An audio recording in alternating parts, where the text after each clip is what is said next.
Saudara, jumpa lagi bersama saya di Tauktari Mauludea di dalam program acara Ketapang TV Jurnal, edisi Senin 18 Januari 2021. Berbagai informasi menarik seputar Kabupaten Ketapang akan kami suguhkan untuk Anda. Inilah dia Ketapang TV Jurnal selengkapnya. Seorang wanita Parubaya ditemukan tewas gantung diri di rumahnya. Jalan IR Haji Juanda, Kelurahan Kantor Kecamatan Delta Pawan, Kabupaten Ketapang, Minggu 17 Januari 2021. Salah satu warga melaporkan pada SPKT Polres Ketapang bahwa adanya seorang wanita meninggal akibat gantung diri di rumahnya. Korban ditemukan pertama kali oleh Sisilia, yang tak lain adalah adik korban, dengan posisi tergantung menggunakan seutas tali rapia. Kemudian adik korban langsung menurunkan korban dari posisi gantung diri ke lantai untuk memastikan kondisi korban. Korbannya mengetahui bahwa kondisi saudaranya sudah tidak bernafas, kemudian meminta tolong kepada warga sekitar untuk melaporkan peristiwa tersebut ke pihak kepolisian. Dengan adanya laporan tersebut, petugas piket SPKT Polres Ketapang langsung tiba ke lokasi kejadian untuk melakukan pengamanan serta olah TKP. Dari hasil investigasi, petugas menemukan sebuah kartu tanda penduduk bernama Leni dengan jenis kelamin perempuan, warga IR Haji Juanda, Kelurahan Kantor Kecamatan Delta Pawan, Kabupaten Ketapang. Serta bukti lain berupa satu unit HP Redmi Note 4 warna putih dengan cas karet warna hijau, satu buah ikat rambut warna biru, satu pasang sendal merek Swallow warna orange, seutas tali rapia warna hitam yang terlilit di leher, satu gulung tali rapia warna hitam, satu buah kursi plastik warna abu-abu, serta satu buah kursi kayu. Keluarga korban sendiri menolak untuk membuat surat pernyataan penolakan untuk dilakukan otopsi dan visum. Tiara Nandika melaporkan untuk Ketapang TV Jurnal. Tingginya curah hujan beberapa pekan terakhir membuat sejumlah kabupaten di Kalimantan Barat terendam banjir. Berdasarkan data dari BPBD, banjir merendam 5 kabupaten di Kalimantan Barat.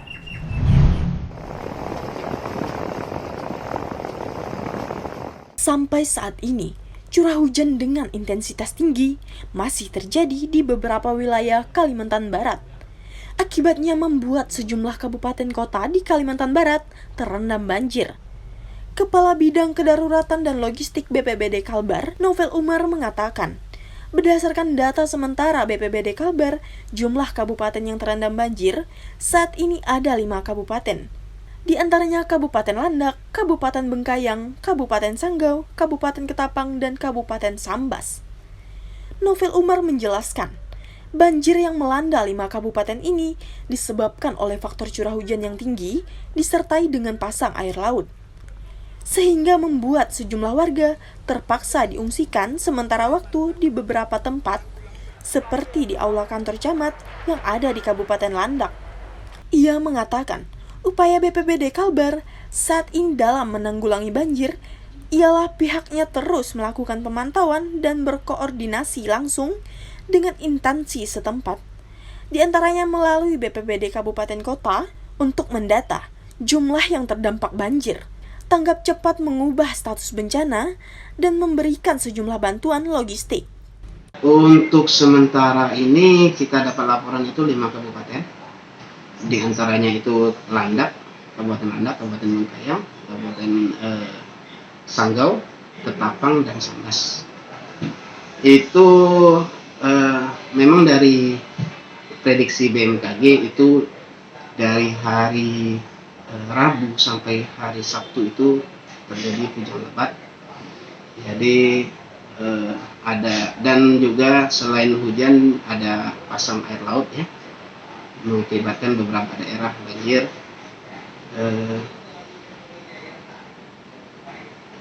Ada pengungsian, khususnya itu di beberapa kantor camat, aula kantor camat. Misalnya di Landak itu, walaupun pengungsiannya tidak banyak, hanya 10 kakak, tapi yang terdampaknya lumayan banyak. Yang pasti yang pertama itu kami terus melakukan pemantauan, koordinasi dengan instansi setempat, terutama BPBD Kabupaten Kota, Yang kedua itu kami minta kepada BPBD Kabupaten Kota untuk mendata. Terus yang paling penting juga cepat melakukan membuat status darurat bencana. Terus kami juga ada menyalurkan bantuan logistik ke beberapa kabupaten, dan juga kami himbau kepada masyarakat untuk terus waspada terhadap bencana ini. Meski banjir saat ini melanda permukiman warga, sejumlah akses jalan di 5 kabupaten, namun BPBD Kalbar mengatakan jika sampai saat ini belum ada laporan korban jiwa yang mereka dapatkan. Tiara Nandika, M. Amarudin melaporkan untuk Ketapang TV Jurnal. Kepala Dinas Pariwisata dan Kebudayaan Kabupaten Ketapang memberikan tanggapan mengenai rusaknya beberapa fasilitas wisata pantai di Kabupaten Ketapang akibat cuaca ekstrim.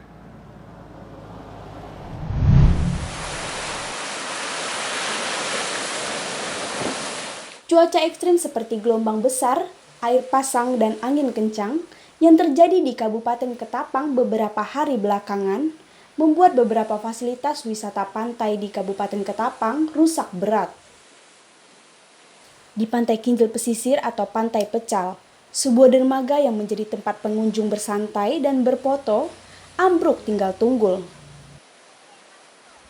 Di Pantai Tanjung Bawang pun, kayu-kayu yang terpasang di dermaga ikut terbawa arus air pasang. Hal ini tentunya menjadi wewenang pemerintah daerah Kabupaten Ketapang untuk memperbaikinya. Kepala Dinas Pariwisata dan Kebudayaan Kabupaten Ketapang, Yulianus mengatakan, Dinas Pariwisata tidak memiliki anggaran tanggap darurat untuk segera memperbaiki fasilitas yang rusak.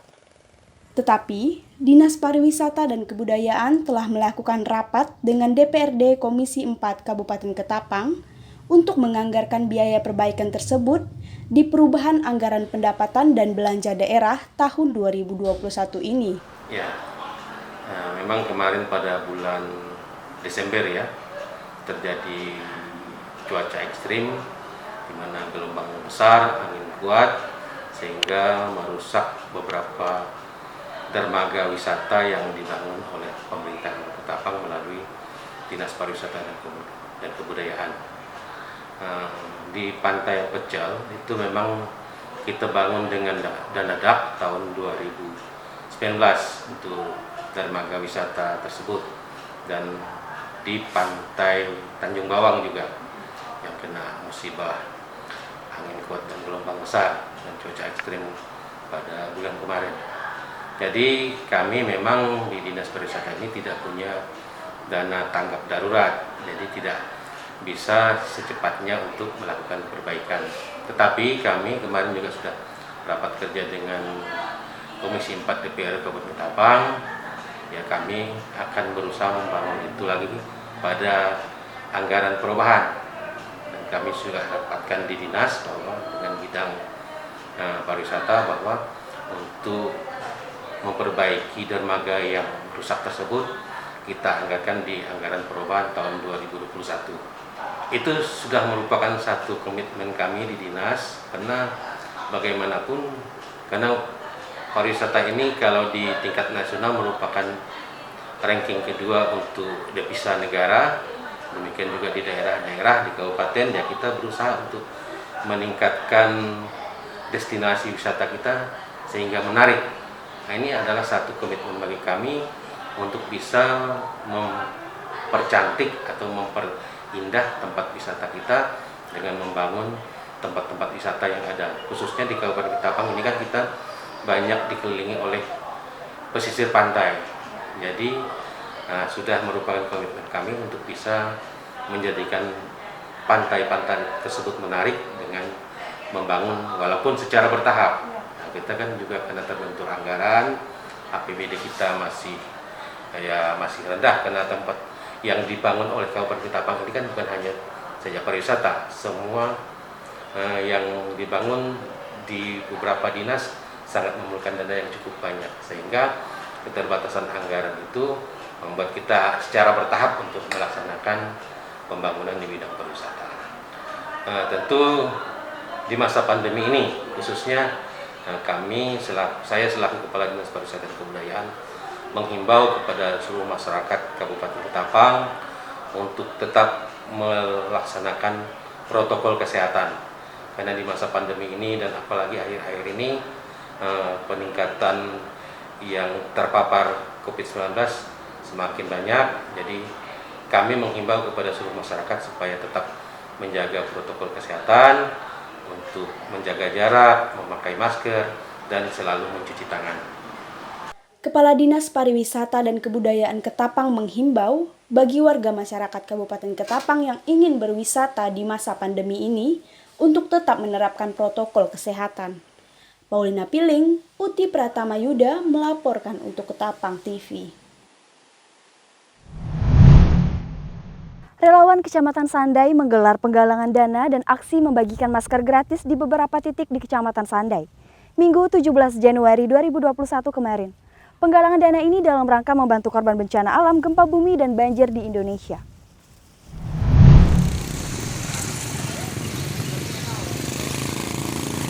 Relawan Kecamatan Sandai menggelar kegiatan aksi penggalangan dana pada Minggu 17 Januari 2021 kemarin. Para relawan ini tergabung dari beberapa kalangan, yaitu organisasi pasukan amal soleh Kecamatan Sandai, Karang Taruna Tuna Sarapan Desa Sandai, dan mahasiswa KKM IKIP PGRI Pontianak. Penggalangan dana ini ditunjukkan untuk membantu korban yang terkena musibah gempa di Sulawesi Barat, banjir di Kalimantan Selatan, dan Kabupaten Bengkayang. Bersama dengan penggalangan dana ini, beberapa komunitas motor dan pencinta alam Sandai ikut membagikan masker gratis bagi pengguna jalan di beberapa titik di Kecamatan Sandai. Penggalangan dana ini dibuka sampai Jumat 22 Januari 2021. Bantuan berupa uang dapat dikirimkan melalui rekening para relawan dan mengonfirmasikan pengiriman ke nomor handphone yang tertera. Baik, bismillahirrahmanirrahim. Assalamualaikum warahmatullahi wabarakatuh. Alhamdulillah hari ini dari kawan-kawan relawan Sandai Peduli yang kemudian dibantu oleh beberapa organisasi dan komunitas seperti Pasukan Amal Soleh Kecamatan Sandai, kemudian komunitas-komunitas motor di Kecamatan Sandai, komunitas-komunitas pecinta alam di Kecamatan Sandai, kemudian didukung juga oleh dari tim mahasiswa KKM IKIP PGRI Pontianak. Hari ini bersama-sama kita menggalang dana di Kecamatan Sandai untuk saudara kita yang sedang terkena musibah, yaitu di Sulawesi Barat yang sedang terkena gempa, kemudian banjir yang berada di Kalimantan Selatan, kemudian di Kabupaten Bengkayang, Kalimantan Barat, dan Kabupaten Landak, Kalimantan Barat. Alhamdulillah hari ini kita tidak hanya penggalangan dana, namun juga ada pembagian masker yang digalang oleh kawan-kawan dari komunitas motor se-Kecamatan Sandai. Alhamdulillah, jadi semoga apa yang kita berikan menjadi bermanfaat, dan terima kasih untuk seluruh masyarakat Kecamatan Sandai telah berperan aktif membantu sesama kita untuk menolong meringankan beban saudara kita. Sekian dari kami, terima kasih. Wassalamualaikum warahmatullahi wabarakatuh. Semoga dengan aksi penggalangan dana ini bisa membantu para korban bencana. Paulina Piling melaporkan untuk Ketapang TV Jurnal.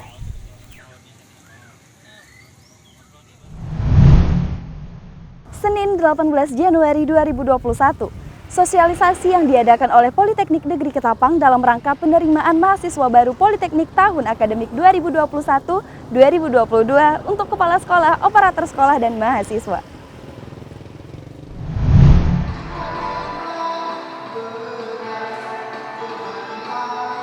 Politeknik Negeri Ketapang atau yang disingkat dengan nama Politep adalah salah satu politeknik negeri yang ada di Indonesia. Beralamat di Jalan Rangge Sentap, Dalong, Sukaharja, Kabupaten Ketapang, Kalimantan Barat. 8 program studi yang ada di Politeknik Negeri Ketapang yang bisa menjadi pilihan dan minat bagi para calon mahasiswa baru. Dengan hashtag Politep membangun vokasi dari desa. Dalam sosialisasi yang dinarasumberi oleh Endang Kusmana selaku Direktur Politep dan ada Pancawardanu selaku Wakil Direktur Bidang Akademik. Kegiatan ini dihadiri beberapa kepala sekolah, operator sekolah, serta siswa, baik secara luring maupun daring, mengingat protokol yang diterapkan oleh pemerintah yakni menjaga jarak dan menghindari kerumunan. Kegiatan ini pun berlangsung di Gedung Kuliah Terpadu Politeknik Negeri Ketapang. Di Politeknik Ketapang mempunyai beasiswa yang mempermudah siswa-siswanya dalam menempuh pendidikan. Bagi siswa berprestasi di bidang olahraga, akademik maupun hafiz Quran, sekolahan bisa mendaftarkan nama siswa berprestasi tersebut untuk mendapatkan beasiswa. Jadi kita sekarang ini sedang melakukan sosialisasi untuk sistem penerimaan mahasiswa baru di Politeknik Negeri Ketapang ya. Karena ada beberapa sistem yang berubah dibanding dengan tahun lalu. Jadi tahun ini kita tentu membuka kesempatan, jadi ada beberapa sistem ya. Ada sistem yang kita sebut namanya SMNVN ya. Nah sekarang itu kita gabung dengan universitas ya, khususnya untuk yang D4 ya. Nah untuk yang D3, nah kita melaksanakan tes tersendiri. Nah itu biasanya diperuntukkan untuk calon mahasiswa yang berprestasi secara akademik maupun non-akademik. Nanti yang kedua ada jalur tes bersama. Nah ini biasanya kita pakai portofolio ya. Jadi ada soal yang juga sama seluruh politeknik Indonesia. Nah nanti yang ketiga kita akan menggunakan jalur mandiri ya. Jadi kita jalur mandiri ini juga ada kelas-kelas khusus yang kita peruntukkan tadi juga sesuai dengan yang sudah kita sepakati. Jadi kan kita kan sudah beberapa kali melakukan penerimaan mahasiswa baru. Nah setiap tahun, nah kita kan bisa bandingkan antara peminat dengan jumlah mahasiswa yang diterima. Nah sejauh ini menurut saya Politeknik Negeri Ketapang ini kan pasarnya itu kurang lebih hanya Ketapang dan Kayong ya.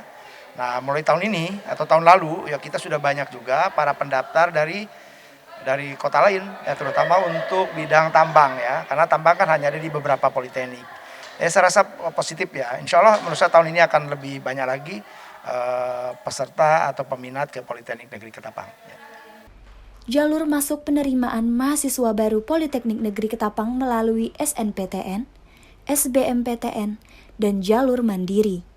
Informasi mengenai penerimaan mahasiswa baru juga bisa langsung diakses di website resmi atau media sosial resmi Politeknik Ketapang untuk mempermudah dalam mengakses informasi penerimaan mahasiswa baru 2021-2022. Dita Oktari Mauludea Tiara Nandika melaporkan untuk Ketapang TV Jurnal. Demikianlah berita Ketapang TV Jurnal hari ini. Saya Dita Oktari Mauludea beserta seluruh tim yang bertugas hari ini pamit undur diri. Terima kasih dan sampai jumpa.